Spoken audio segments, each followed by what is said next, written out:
हमारे परिवार में भगवान की पूजा बाद में करते हैं हम लोग, पहले पलक जी का नाम लेते हैं हम लोग जब से।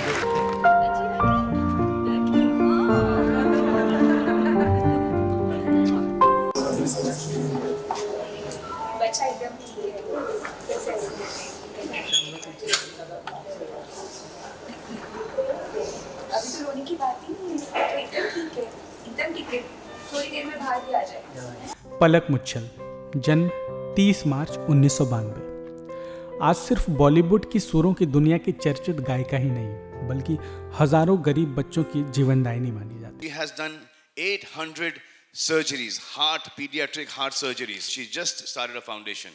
कला और कलाकार के समर्पण का सबसे नायाब उदाहरण है बहुत ही सफल गायिका पलक मुच्छल और उनके संगीतकार भाई पलाश मुच्छल जो बेफिक्र होकर गाती है ताकि कुछ लोग बेहिसाब जिंदगी जी सकें। 800 heart surgeries, and this girl is what, 21 years old, 22 years old, 800 heart surgeries. Indore की इस मध्यम वर्गीय परिवार की बेटी ने बचपन में किए गए एक वादे को साकार कर दिखाया। उनके पलक पलाश चैरिटेबल फाउंडेशन के जरिए अब तक करीब 3800 से अधिक ज़रूरतमंद बच्चों के दिल की सर्जरी के लिए धन जुटाया जा चुका है। मैं बहुत इमोशनल हूँ। इनफैक्ट जब मिशन शुरू हुआ तब ऐसा लगा ही नहीं था कि इतनी आगे तक पहुँचेगा। एक छोटी सी पहल थी और अब इतना बड़ा मकसद बन गई है और आज 3000 सर्जरी हुई है।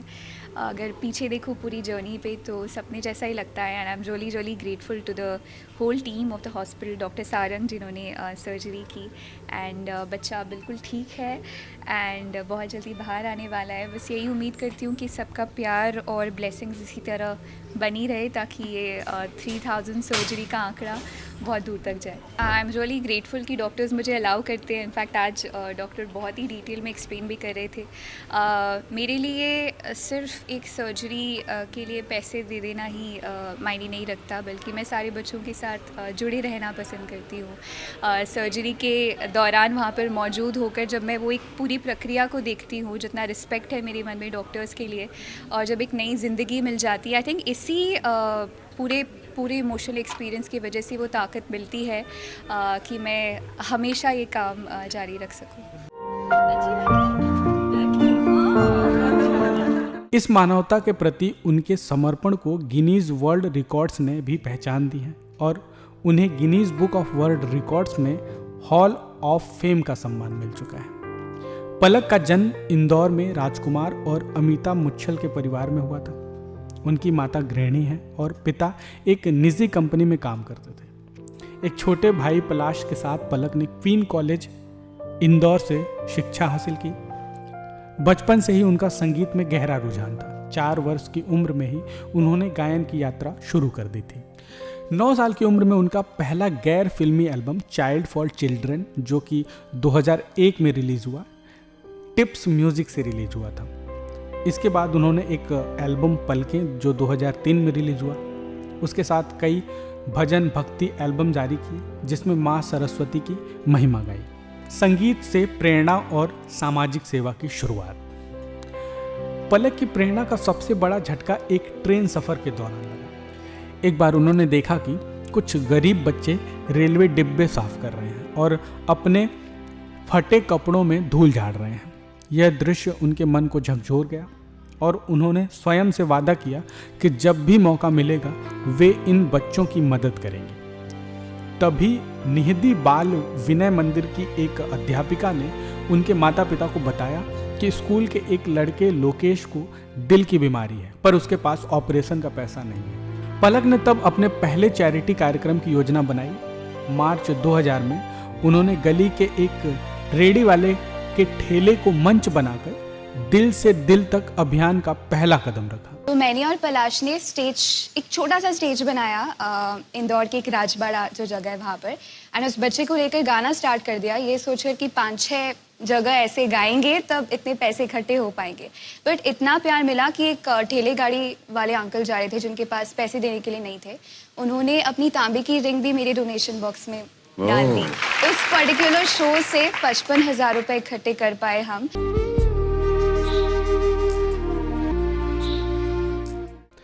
इस खबर ने पूरे देश में हलचल मचा दी। बेंगलोर के प्रतिष्ठित हृदय रोग विशेषज्ञ डॉक्टर देवी प्रसाद शेट्टी लोकेश का ऑपरेशन निःशुल्क करने को तैयार हो गए। पलक के माता पिता ने भी स्थानीय समाचार पत्रों में अपील कर 33 जरूरतमंद बच्चों की सूची बना ली। इस तरह पलक का बचपन से ही सामाजिक अभियान सेव लिटिल हार्ट्स चल पड़ा। बाल्यावस्था में समाज सेवा। पलक सिर्फ 7-8 साल की उम्र से ही बड़े पैमाने पर चैरिटी शो करने लगी। साल 1999 में कारगिल युद्ध के दौरान जब वह मात्र 7 वर्ष की थी, उन्होंने इंदौर की दुकानों में गाकर सैनिकों के परिवारों के लिए चंदा जमा किया था। साथ ही साल 1999 की उड़ीसा चक्रवात पीड़ितों की मदद के लिए भी उन्होंने भजन भक्ति कार्यक्रम में पैसे जुटाए। यही नहीं, कल्याणजी आनंद जी लिटिल स्टार समूह की सदस्य बनकर पलक 4 वर्ष की उम्र में ही मंच पर गाने लगी थी। मीडिया में लगातार कवरेज से प्रेरित होकर 2000 के दशक की शुरुआत में पलक और उनके भाई पलाश ने नियमित रूप से देश विदेश में दिल से दिल तक सेव लिटिल हार्ट्स नाम से चैरिटी कॉन्सर्ट आयोजित किए।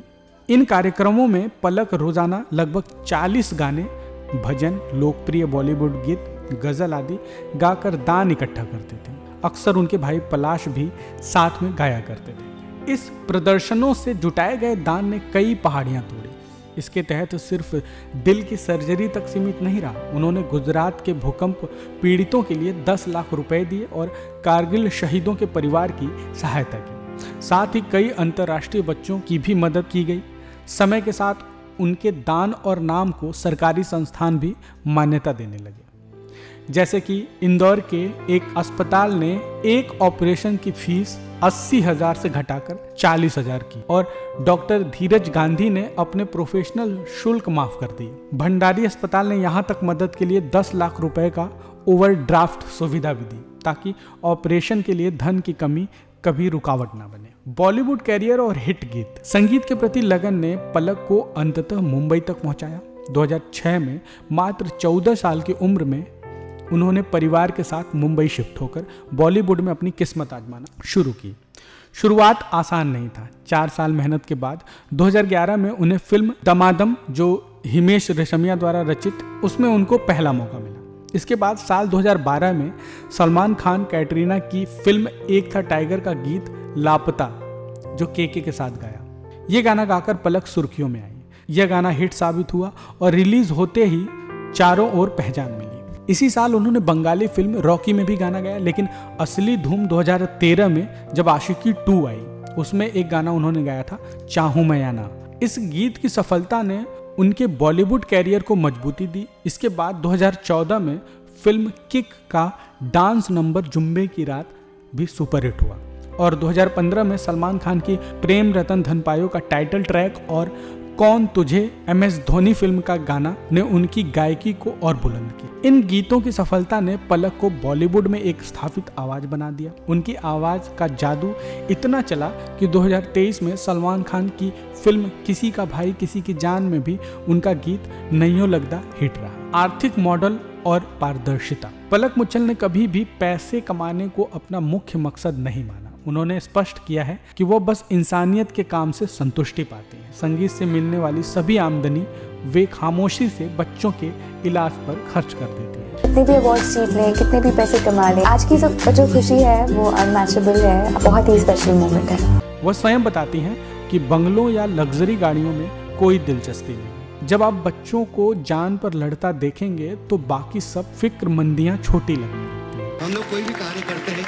उसमें पलक नाम लिख के उसके बाद ही कोई काम शुरू करते हैं। जैसी भावनाएं इनके दिलों में है, काश हम सभी के दिलों में ऐसी भावना आ जाए। उनके पलक पलाश चैरिटेबल ट्रस्ट में आए धन का लेखा जोखा पारदर्शी है। हर एक कॉन्सर्ट से मिलने वाली आमदनी सीधे इन जरूरतमंद सर्जरी पर ही खर्च होती है।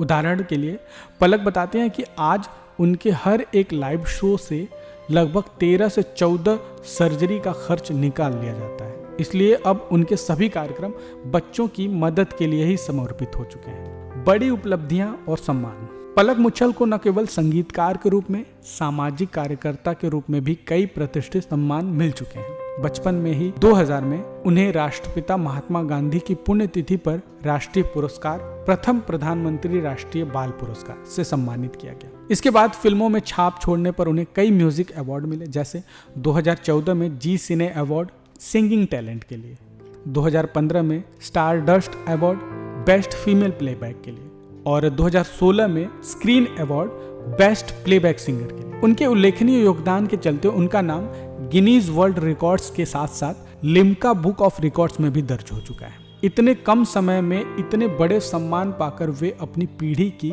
मिसाल बन गई है। पलक की निजी जिंदगी में भी हाल ही में एक बड़ी खुशी आई है। 6 नवंबर 2022 को उन्होंने लंबे अरसे के साथी संगीतकार मिथुन शर्मा से शादी रचाई। मिथुन के साथ पलक पहले भी हिट गीत चाहूं मैं या ना, आशिकी 2 का गाना पर काम कर चुकी थी। अब दोनों जीवन साथी के साथ साथ सेवा संगीत के मिशन में भी साथ हैं। मिथुन ने भी पुष्टि की है कि वे जीवन की लग्जरी चीजों के बजाय हमेशा जरूरतमंद बच्चों की भलाई में विश्वास रखते हैं। भले कोई शो हो या ना हो, एक बच्चे की सर्जरी कभी नहीं रुकेगी। उनकी जोड़ी ने कई लोगों को प्रेरित किया है कि वे भी समाज कल्याण की दिशा में कदम बढ़ाएं। पलक की कहानी में विवादों की गुंजाइश बहुत कम रही। उनके अपने ऊपर कोई बड़ा विरोधाभास या अफरा तफरी नहीं आई। संभवतः उन्हें मुंबई में पहचान बनाने में शुरुआती संघर्ष का सामना करना पड़ा।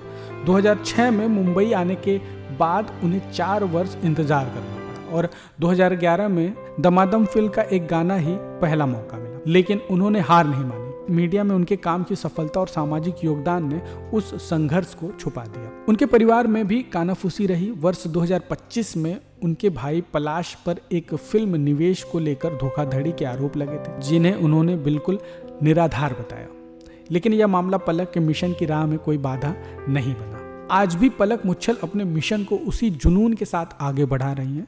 2024 में उन्होंने अभियान की 3000वीं सर्जरी का जश्न मनाया।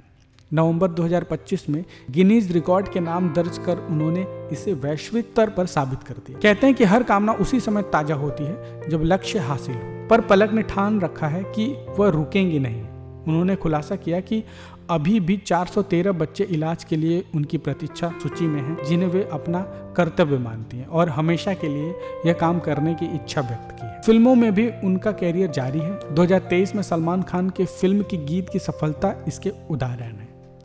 पलक मुच्छल की कहानी अब कई लोगों के लिए प्रेरणा स्रोत बन चुकी है। उनके प्रयासों से न केवल 3800 से ज़्यादा गरीब बच्चों की जान बची है, बल्कि समाज में सहानुभूति और सामाजिक जिम्मेदारी की एक नई लहर भी उठी है। स्कूलों की पाठ्यपुस्तकों में भी उनकी उपलब्धियों को शामिल किया गया है, ताकि आने वाली पीढ़ियां उनके समर्पण से सीख लें।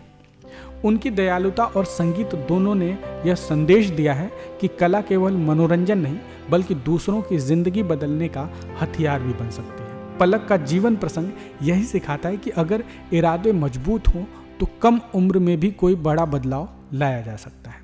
उनकी कहानी ने पूरे देश को यह विश्वास दिलाया है कि संगीतकार भी वास्तविक हीरो बन सकते हैं, सदियों तक याद रखे जाने वाले, जो अपने सुरों से उम्मीद जगाते हैं और दूसरों के लिए जीते हैं।